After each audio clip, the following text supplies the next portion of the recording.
draft coming through your window is not coming through the glass. I want you to sit with that statement for a moment before we go any further, because the entire window replacement industry, a $30 billion annual market in the United States, is built on the assumption that you will never question it. The glass in a residential window does not develop gaps. It does not shrink. It does not warp or shift under normal thermal conditions.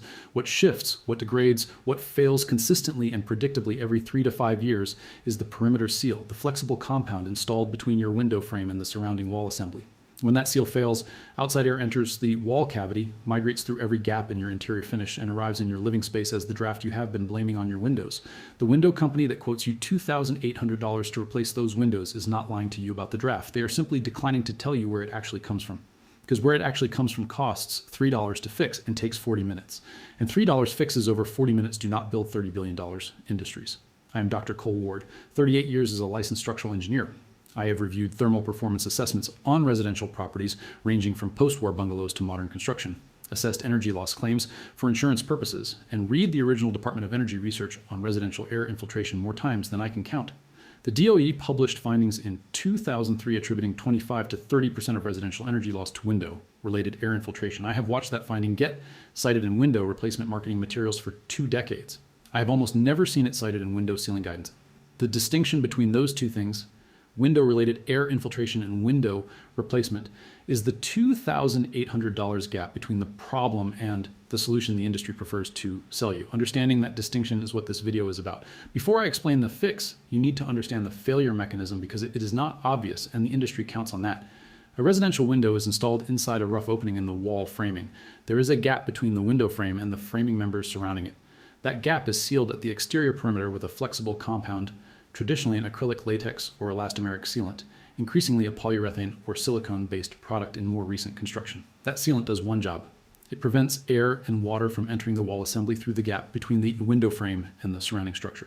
The sealant is flexible because it needs to accommodate thermal movement. Your window frame expands when it is hot and contracts when it is cold. Aluminum frames move significantly, vinyl frames move somewhat less, wood frames move the most. The sealant stretches and compresses with every thermal cycle. Every day that involves a meaningful temperature swing between morning and afternoon is one thermal cycle. In most of the continental United States, a residential window undergoes somewhere between 80 and 150 significant thermal cycles per year. A standard acrylic latex sealant has a useful life of approximately 800 to 1,200 thermal cycles before it begins to crack, lose adhesion, and develop the gaps that allow air infiltration. Do the math. You are looking at 5 to 8 years of useful life under average conditions, less in climates with extreme temperature swings, more in mild coastal climates with stable temperatures. After that window is sealed from the factory, nobody reminds you to inspect or renew the perimeter compound. Nobody has a financial incentive to remind you because the inspection takes 5 minutes and the repair costs $3. The Department of Energy research is worth understanding in some detail because it is the most frequently misrepresented dataset in the home improvement industry. The 2003 findings on window-related energy loss were based on blower door testing of residential structures, a methodology that depressurizes the house and measures total air infiltration volume. Window-related infiltration in those tests was attributed to air movement at window locations, including the perimeter seal, the frame-to-sash junction, the sash weather stripping, and in older single-pane windows through the glazing compound holding the glass itself.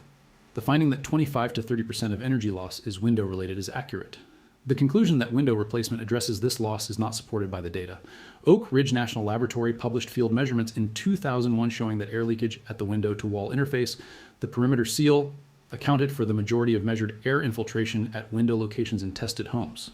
The glass itself, including in single-pane windows, was a minor contributor. Replacing the glass assembly, which is what window replacement does, addresses the minor contributor.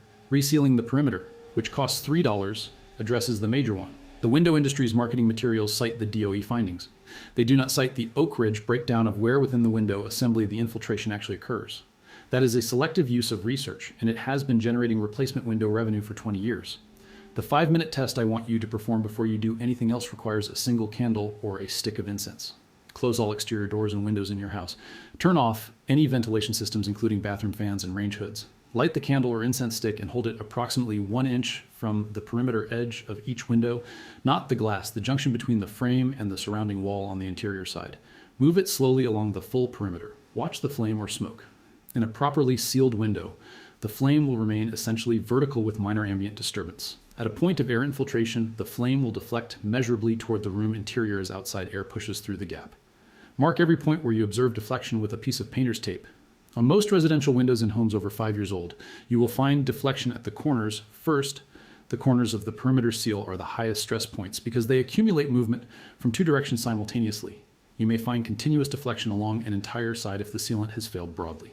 What you will almost never find is meaningful flame deflection when you hold the candle against the center of the glass, because the glass is not where the air is coming from. The product you need is a paintable silicone sealant or a high-performance elastomeric sealant rated for exterior use with a published elongation capacity of at least 50%. Elongation capacity is the specification that tells you how much the sealant can stretch before it fails. Standard acrylic latex caulk has an elongation capacity of 10 to 25%. It is inexpensive and paintable, but it will fail in the same 3 to 5 year cycle as the sealant it is replacing. Silicone-based and hybrid silicone acrylic sealants rated at 50% or greater elongation will outlast the acrylic product by a factor of 2 to 3 under the same thermal cycling conditions.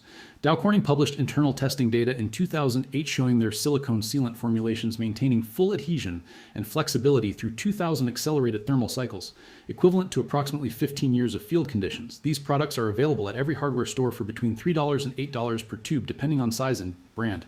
A single standard tube is sufficient to reseal every window in a typical residential home. You do not need a specialty contractor product. You need the $3 tube with the right elongation specification on the label. The application method requires preparation, and the preparation is more important than the application itself. Remove all existing failed sealant from the perimeter. Use a utility knife or a sealant removal tool to cut the old compound away from the substrate cleanly. Do not apply new sealant over old sealant. The adhesion of the new product depends on direct contact with the frame material and the wall surface. Once the old sealant is removed, clean the substrate with isopropyl alcohol on a rag. Remove dust, dirt, paint residue, and any remaining sealant fragments. Allow the surface to dry completely. If you are working on an exterior perimeter in humid conditions, wait for a dry day with temperatures between 40 and 90 degrees Fahrenheit. Silicone sealants require specific temperature and humidity ranges to cure correctly, and the manufacturer's specification on the tube will tell you the acceptable range. Apply the new sealant in a continuous bead along the full perimeter junction. Cut the tube tip at a 45-degree angle to produce a bead width slightly wider than the gap you are filling. Tool the bead immediately after application using a wet finger or a sealant tool to press it into the joint and create a concave surface profile. A concave surface sheds water more effectively than a convex one and reduces the stress on the sealant during thermal cycling. Allow the product to cure for the manufacturer's specified period before exposing it to rain or temperature extremes. For windows with interior perimeter gaps visible at the junction between the window frame and the interior drywall or trim, the appropriate product is an interior-grade paintable acrylic or latex sealant. Interior perimeter gaps do not experience the same thermal cycling stress as exterior ones because they are not exposed to temperature extremes and UV radiation. An interior-grade product will perform adequately and can be painted to match the surrounding finish. Address both interior and exterior perimeters for maximum air infiltration reduction. The exterior seal stops outside air from entering the wall cavity. The interior seal stops air that has already entered the wall cavity from entering the living space. Both matter.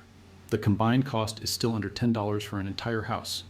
A Lawrence Berkeley National Laboratory study from 1985 with findings updated in 2002 measured actual air leakage performance in residential structures and found that sealing window and door perimeters as part of a comprehensive air sealing program reduced measured infiltration by 15 to 30% in tested homes. The energy cost of that infiltration varies by climate, heating, fuel type, and existing insulation levels, but the DOE estimates the average American household spends between $200 and $500 annually on energy losses attributable to air infiltration. Addressing window perimeters conservatively recovers 15 to 20% of that loss. On an annual energy bill of $2,000, that is $300 to $400 per year that stops leaving your house through gaps that cost $3 to close. The window company that visited your home last spring and quoted you $2,800 per window was not quoting you for a product that solves this problem more effectively than a tube of sealant. They were quoting you for a product that creates the impression of solving it at a price point that sustains a $30 billion annual market. The window company representative who sits across your kitchen table will tell you several things. He will tell you that new windows are more energy efficient than your existing ones. This is true in a narrow technical sense. Modern double and triple pane assemblies have better center of glass thermal resistance ratings than older single pane units. He will not tell you that center of glass thermal performance is a minor factor in your total air infiltration picture compared to perimeter seal integrity. He will show you an energy savings estimate. That estimate will be based on improved glass performance specifications and will not account for the fact that resealing your existing windows would recover the majority of the same infiltration losses at 1% of the cost. He will tell you that your frames are degraded and that degraded frames cannot be effectively sealed. In most residential windows under 40 years old, this is not accurate. Frame degradation to the point where sealing is ineffective is relatively rare and visually obvious. You would see structural deformation, rot in wood frames, or cracking in vinyl frames significant enough to be apparent without testing. He will not volunteer the candle test. He will not offer to reseal your existing windows. There is no sales commission on a $3 tube of sealant. I spent 38 years reviewing the difference between what a structure needs and what a contractor proposes. The gap between those two things is where most residential home improvement spending goes. Window drafts are one of the most common complaints I encountered in residential engineering assessments, and window replacement is one of the most consistently oversized responses to that complaint. The perimeter seal is a maintenance item. It has a service life. It can be renewed for $3.40 every 8 to 10 years. The window company needs you to believe that what has failed is the $3 item's $2,800 host. It has not failed. The $3 item failed. Replace the $3 item. Your heating bill will tell you the difference within one billing cycle. Share this with someone who just got a window replacement quote. Subscribe if you want to know which other $3 fix is sitting behind a 4-figure contractor proposal in your house right now. There are several more. We are going to get to all